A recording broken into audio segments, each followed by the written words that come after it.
Hey Mama, how are you? Today I just want to share a quick video of Derrick Jaxn with you that he posted as recent as February, talking about celebrities like Beyoncé and Snoop Dogg, that there was no point in essence for them to celebrate their marriage, no matter how long they've been together, because the guy has been cheating all along.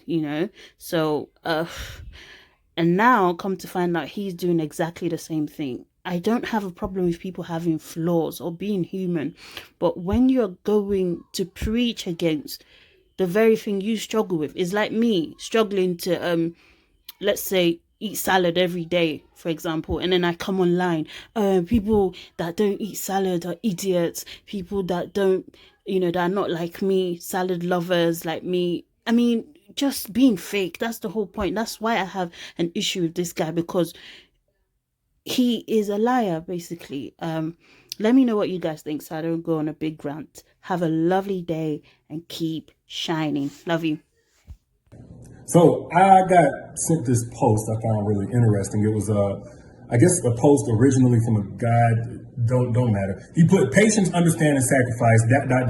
this, that, thug love. And he's referring to the couple, Snoop Dogg and his lady, a couple other rappers and his lady. And one person commented saying he cheated on her ass multiple times though. Maybe I'm lost, referring to Snoop. Like basically, why are we praising this shit whenever this dude cheated on her multiple times? Why is this our gold standard? And the guy responded to her saying, my daddy did, your daddy did, everybody else's too. Ain't nobody perfect, thug life and shit happens.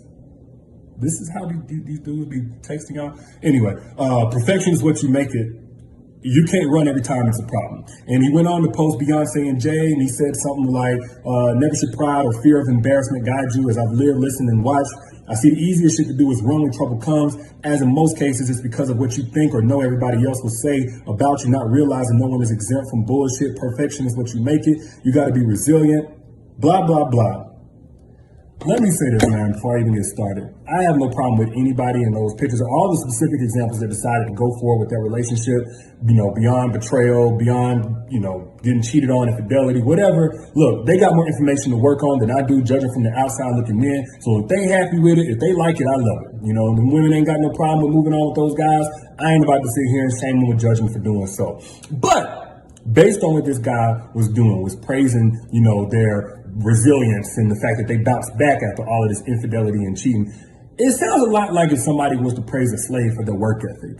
It's like, of course, we love work ethic, and that's an admirable quality. But in the context of being used to endure abuse, now whenever you praise that work ethic, you're not really praising work ethic as much as you're ignoring the fact that the person who has a work ethic is really a victim of abuse, therefore normalizing the abuse and normalizing the abuser. That's what I have a problem with. That and the hypocrisy of it all. Because let's just look at if the shoe was on the other foot. Like, would any of those specific rappers be this guy's hero or any dude's hero? Y'all let me know down in the comments. Just speak, of common sense. Would they still be any of these guys' hero if the shoe was on the other foot? If it was the rapper's wife or the rapper's girlfriend that was out here sucking a little dick on the side, throwing that pussy every which way, and then years after she said, I'm ready to commit, years after she said, I'm ready to settle down, she finally decided she's bored enough with all of these other random dicks to finally settle down. Would this dude look at those rappers and say, oh man, my favorite rapper got cheated on over and over again and he's stuck in there. He made that woman a wife. Yeah, that's how you do it. Would he? No, let's be real. And another thing that stuck out to me was whenever he was talking about, the fear of embarrassment, stop worrying about what everybody else say. It's funny. Reputation is so important to us until it comes to the way that we ruin our woman's reputation. I've never heard a guy say anything other than, your woman is a reflection of you. That's how we choose. And I ain't got no problem with it. If you choose a woman, you want her to be a good look. You want her to be able to handle herself in the kind of spaces you plan on being in. You want her to handle herself with class, not be an embarrassment to you. Guess what? I respect it. I have no problem with that. But guess what?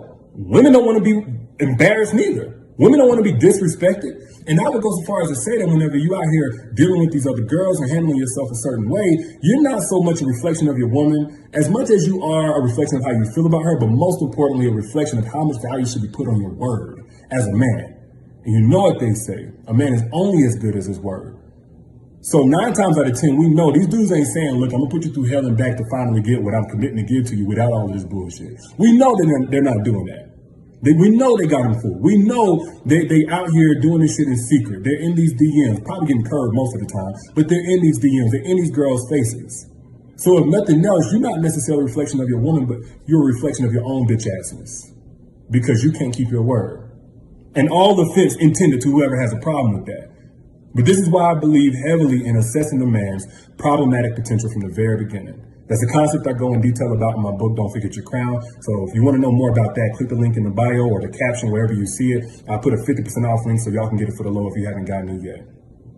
But ultimately, I look at it like this, man. I could talk all this talk till I'm blue in the face. I feel like women been saying the same shit for years, and a lot of dudes just want to continue to play dumb. But word to the wise, at some point, fellas, women ain't gonna just keep saying the same thing that I'm saying.